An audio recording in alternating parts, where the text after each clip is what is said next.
Hello friends, welcome back to our channel. తనే చిట్టి అని తెలుసుకొని దమయంతికి చుక్కలు చూపిస్తున్న రాధ. షాక్లో ప్రియా. అసలు ఏం జరిగిందో తెలుసుకోవాలి అంటే ఈ వీడియోని ఎక్కడా స్కిప్ చేయకుండా చివరి వరకు చూడండి. ఇక స్టోరీలోకి వెళ్ళినట్లయితే రామచంద్రయ్య ఒంటరిగా కూర్చొని తన కూతురు చిట్టి ఫోటో పట్టుకొని ఇక చాలా బాధపడుతూ కన్నీళ్లు పెట్టుకుంటూ ఉంటాడు. ఇక ఇంతలోనే విక్రమ్ చాలా సంతోషపడుతూ అక్కడికి వచ్చి మామయ్య మామయ్య అని అంటూ ఉంటాడు. ఆ మాటలు విన్న రామచంద్రయ్య, ఏంట్రా విక్రమ్, ఏం జరిగింది, ఎందుకంత సంతోషంగా ఉన్నావు అనగానే అప్పుడు విక్రమ్, మామయ్య చిట్టి బతికే ఉందని తెలిసింది మామయ్య అని చెప్పగానే ఇక రామచంద్రయ్య ఒక్కసారే షాక్ అయిపోయి చూస్తూ ఉంటాడు.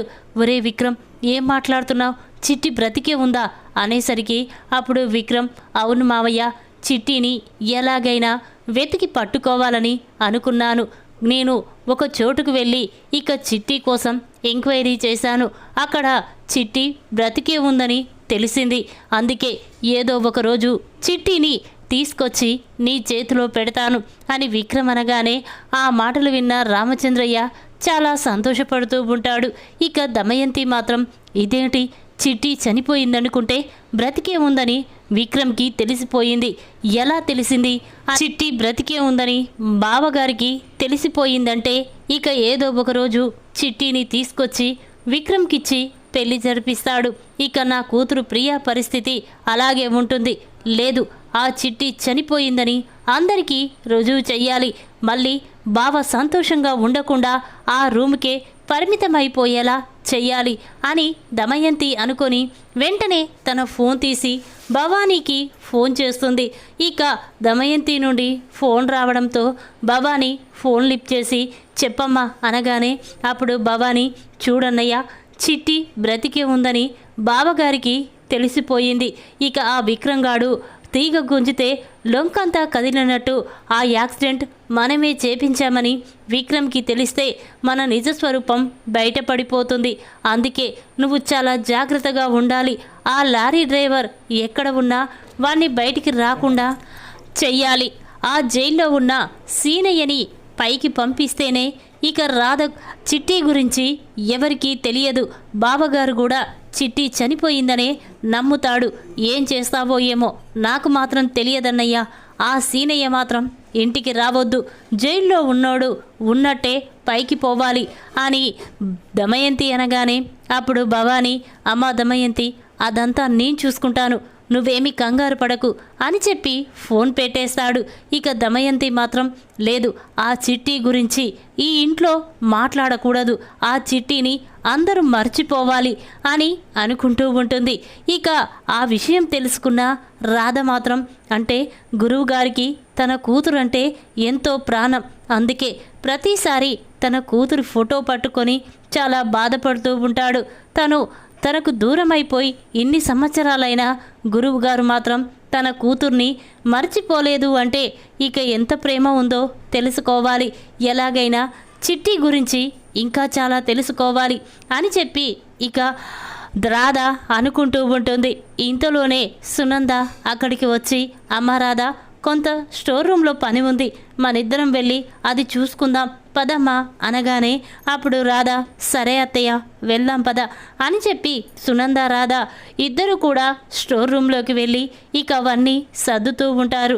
ఇంతలోనే రాధకి ఒక డైరీ కనిపిస్తుంది. వెంటనే రాధ ఆ డైరీ తీసుకొని చూస్తూ ఉంటుంది.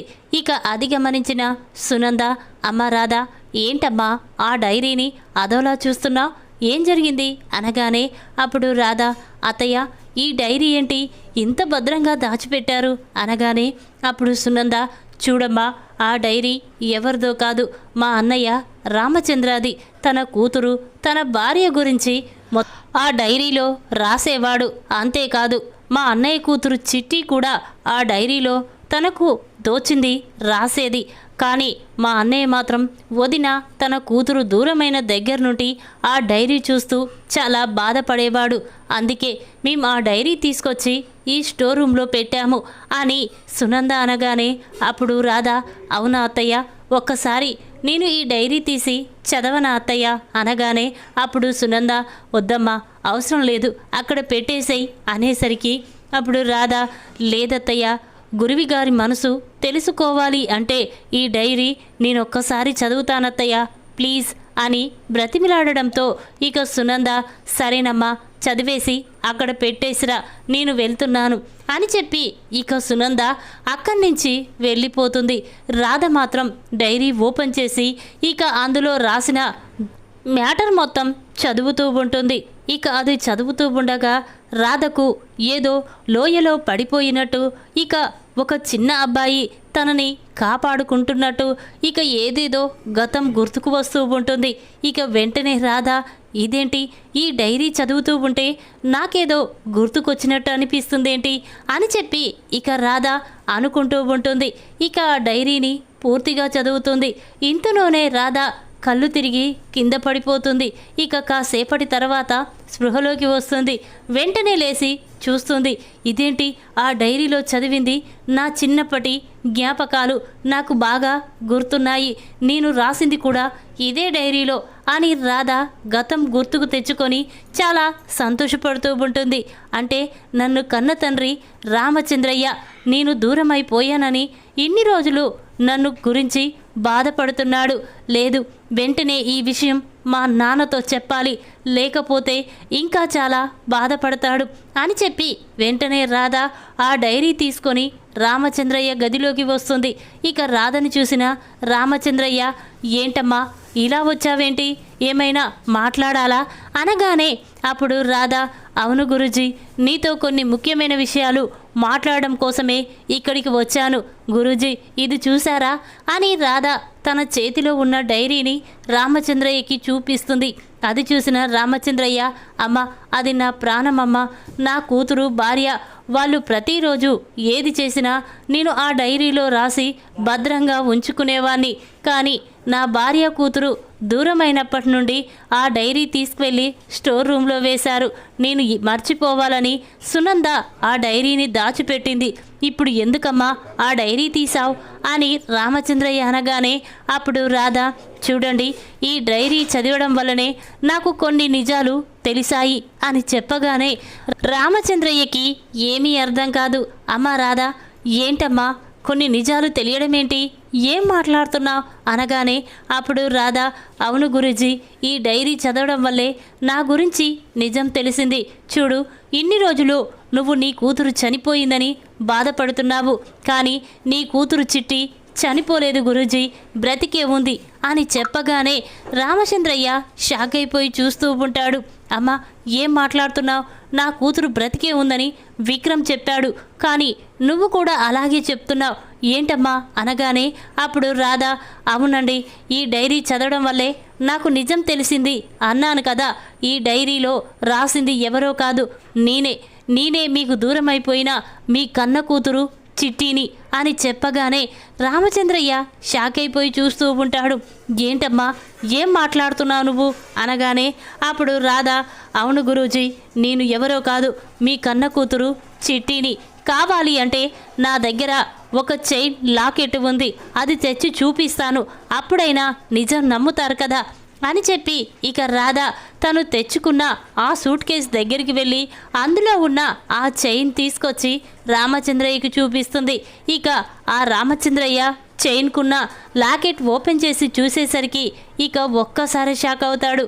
ఆ లాకెట్లో తన భార్య తను చిట్టి ఉన్న ముగ్గురి ఫోటోలు కనిపించడంతో ఇక రామచంద్రయ్య చాలా సంతోషపడుతూ అమ్మ రాధ నువ్వే నా కన్న కూతురు చిట్టివమ్మ, నీ మెడలో ఉన్న ఈ లాకెట్ ద్వారానే నాకు నిజం తెలిసిపోయింది, పదమ్మా నువ్వే నా కన్న కూతురువని అందరితో చెప్పేస్తాను అని రామచంద్రయ్య అనగానే అప్పుడు రాధ లేదు డాడీ నువ్వు అలా చెప్పడానికి వీల్లేదు, చూడు ఆ దమయంతి ప్రియ నిన్ను నన్ను శాశ్వతంగా దూరం చేయాలని చూస్తున్నారు, అందుకే వాళ్ళని ఒక ఆట ఆడుకుంటాను అని రాధ అనగానే అప్పుడు రామచంద్రయ్య మాత్రం అమ్మ నువ్వు నా కూతురు అని తెలిసాక ఒక్క క్షణం కూడా నేను ఆగనమ్మా, వాళ్ళతో నిజం చెప్పేస్తాను, నిన్ను ఇంట్లో వాళ్ళందరూ అవమానిస్తూ అనుమానిస్తున్నారు, ఆ బాధ నేను చూడలేనమ్మా, వెంటనే వాళ్లకు నిజం చెప్తాను పదమ్మా అని రామచంద్రయ్య అనగానే అప్పుడు రాధ, లేదు నాన్న, నా మీద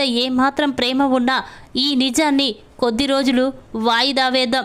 మనము టైం వచ్చినప్పుడు ఈ నిజాన్ని బయట పెడదాం. కానీ అంతవరకు నువ్వు ఎవరితో చెప్పొద్దు నానా అని చెప్పి ఇక రాధ రామచంద్రయ్య దగ్గర మాట తీసుకుంటుంది. దాంతో సరేనమ్మా, నువ్వు చెప్పినట్టే చేస్తాను అని చెప్పి ఇక రామచంద్రయ్య చిట్టిని చూసి చాలా సంతోషపడుతూ ఉంటాడు. ఇక ఇంతలోనే అందరూ డైనింగ్ టేబుల్ దగ్గరికి వచ్చి భోజనం చేస్తూ ఉంటారు. ఇక దమయంతి మాత్రం చాలా కోపంగా రాధ వైపు చూసి, ఏయ్, నువ్వు మాతో పాటు సమానంగా కుర్చీలో కూర్చొని భోజనం చేస్తావా?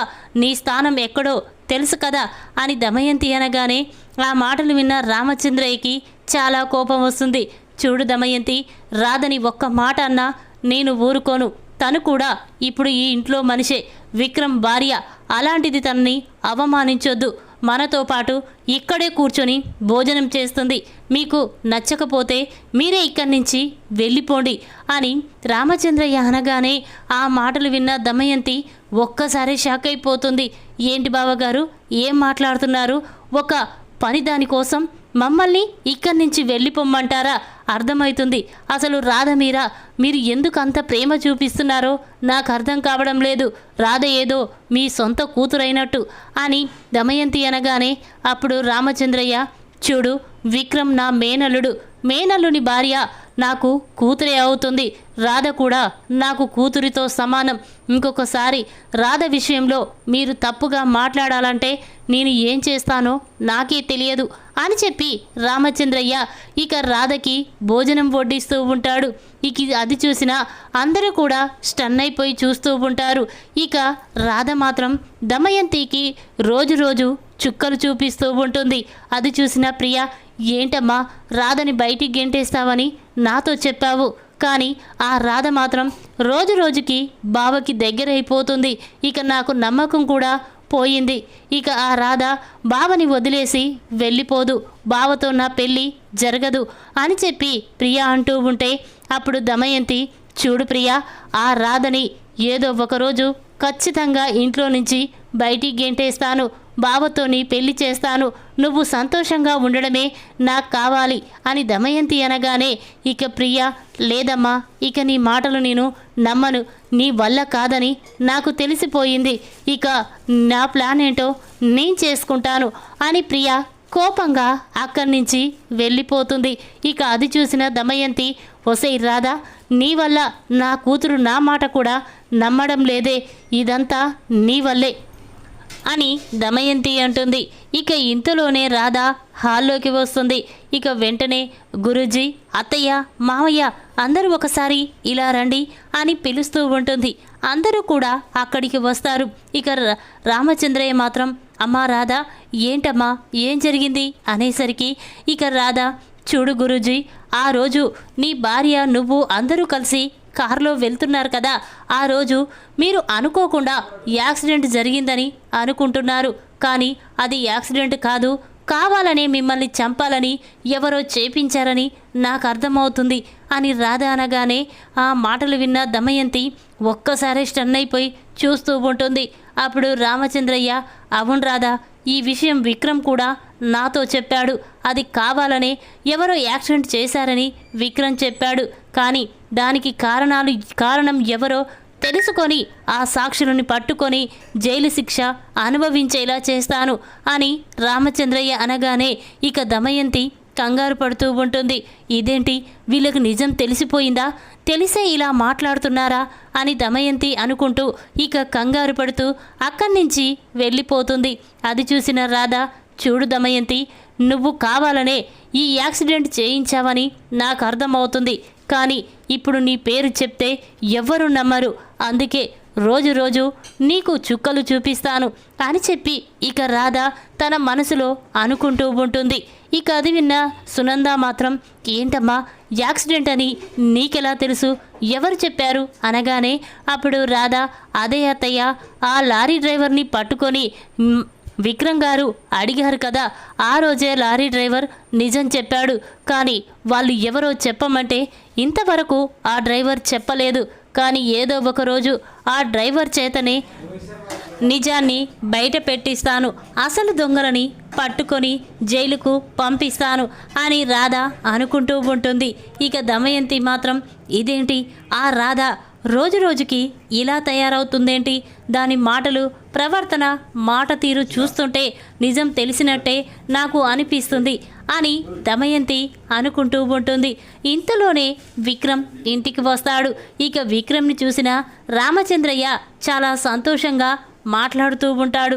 ఇక అది చూసిన విక్రమ్ ఇదేంటి, మామయ్య ఇంత సంతోషంగా ఉన్నాడు, చిట్టిని వెతికి పట్టుకొచ్చి తనకు అప్పగించేంత వరకు నాతో మాట్లాడాలని మాట ఇచ్చాడు, కానీ అది మర్చిపోయి నాతో మామయ్య ఇంత సంతోషంగా ఉన్నాడేంటి అని విక్రమ్ అనుకుంటూ, ఏంటి మామయ్య ఇంత సంతోషంగా ఉన్నావు, ఏం జరిగింది, ఉదయంనే చెప్పావు కదా నా కూతుర్ని తీసుకొచ్చేంత వరకు నీతో మాట్లాడనురా అని, మరి ఇప్పుడు రాధ కనిపించినట్టు ఎందుకు మావయ్య అంత సంతోషంగా ఉన్నావు, నిన్నిలా చూస్తుంటే నాకు కూడా చాలా సంతోషంగా ఉంది అని విక్రమ్ అంటాడు.